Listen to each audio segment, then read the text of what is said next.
Do you overexpose or underexpose your photos to create fine art wildlife photography that demand attention?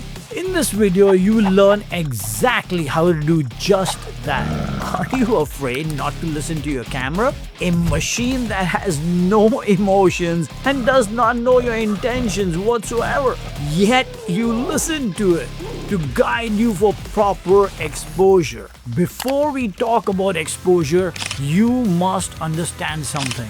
Something that most of us photographers get wrong. When we should overexpose, when we should underexpose, and when we should listen to our camera's meter. Underexposure. I'm going to talk about underexposure first. Let's look at this cheetah image. This is the reason why I made this video. I'll tell you exactly why in a few minutes.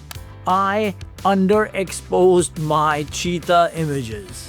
If I exposed correctly, my background would compete with my subject. And that's where it would have gone absolutely wrong.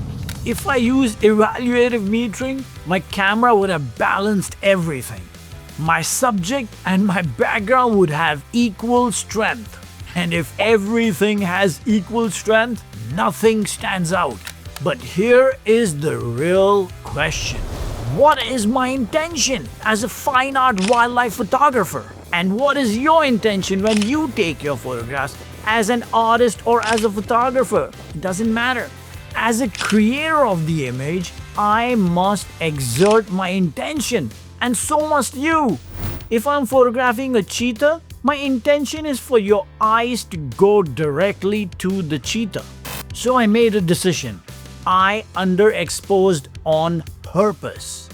Because my subject was mid-gray tone and my background was darker, making the background darker made my subject feel brighter, bringing attention to it because of its dark surroundings, and that was my primary goal. The lights pull your eyes in. The darks push your eyes towards the lights. I didn't expose for the light, the exposure. I exposed for attention. Here is the rule I've been following for years, even in my fashion photography. If my mid-gray tone subject is brighter than my background, yes, my mid-gray tone subject, I underexpose. But this only works if your subject is brighter than your background. But what happens if your subject is darker? Okay, now let's look at another photograph. This time, the elephant. My intention was very clear. I wanted your eye to go to the elephant directly. So I chose a 35mm lens to bring in the bright sky into the frame, making my elephant the darkest. The elephants approached. I climbed down into a section of the waterhole that was still dry, and I crouched. Now, because of the bright sky, everything changed. The elephants started pulling attention. The sky was bright, so I underexposed again. Not because the camera told me to. In fact, it told me the opposite. And that is when the image started to work. The bright sky pushes your eye forward and the dark elephant holds your attention. I didn't expose for accuracy, I exposed for attention. And that's how the magic of fine art wildlife photography comes to life. Now let's talk about overexposing your photograph. When and how. This time, the giraffe. Here comes another big guy. Look at him. Woo. This is the part that changed everything from my other two subjects, the cheetah and the elephant. Because my subject, my giraffe, was mid-tone, my camera told me not to change anything. But that wasn't the biggest problem. The biggest problem was the background. The clouds in the sky were competing with my subject. And competition with your background and your subject is the fastest way you can lose your viewers' attention. If your background has details, your subject has competition. So I made a decision. I overexposed my image. Not by accident, but on purpose. I pushed the exposure to blow out the clouds in the sky. And that's when everything changed for me. The background disappeared, the distractions were gone. Now, your eye has only one place to go. The giraffe. I didn't expose for details. I exposed to remove the distractions. I did exactly the same thing for this lion image as well. I overexposed to remove the distractions from the sky. I used the same techniques for my fashion magazines or exhibition shoots. Now, let's talk about proper exposure. So what is really proper exposure? Because in every example, I did exactly the opposite what my camera suggested. What my camera suggested would be the proper exposure. Proper exposure does not exist in the camera.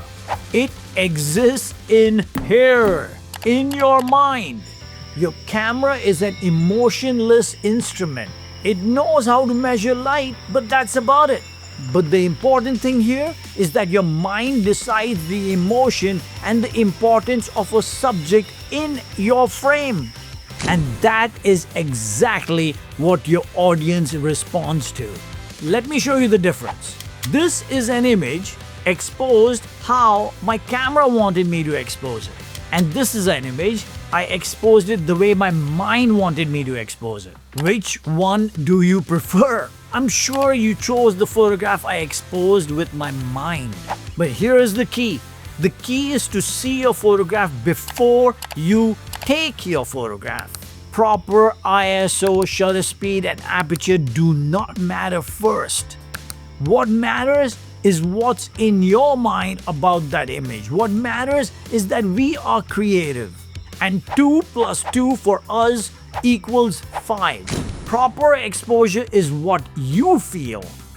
And that's why your audience feels it too.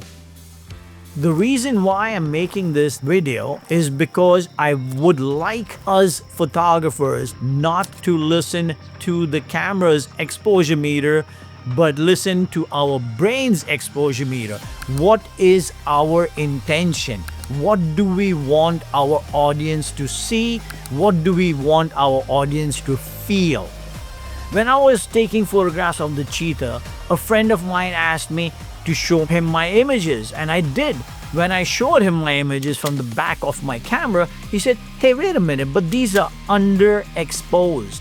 And I didn't want to explain this to him at that very moment because we were photographing together. So what I did was I kept quiet and I said, yes, I did that intentionally. And we as photographers see images as underexposed and overexposed. Instead of saying this image is underexposed and this image is overexposed, why don't we start saying, hey, this photograph gives me this emotion and this photograph gives me this emotion. Alright guys, watch this playlist if you want to improve your photography, and I will see you in the next one. Thank you.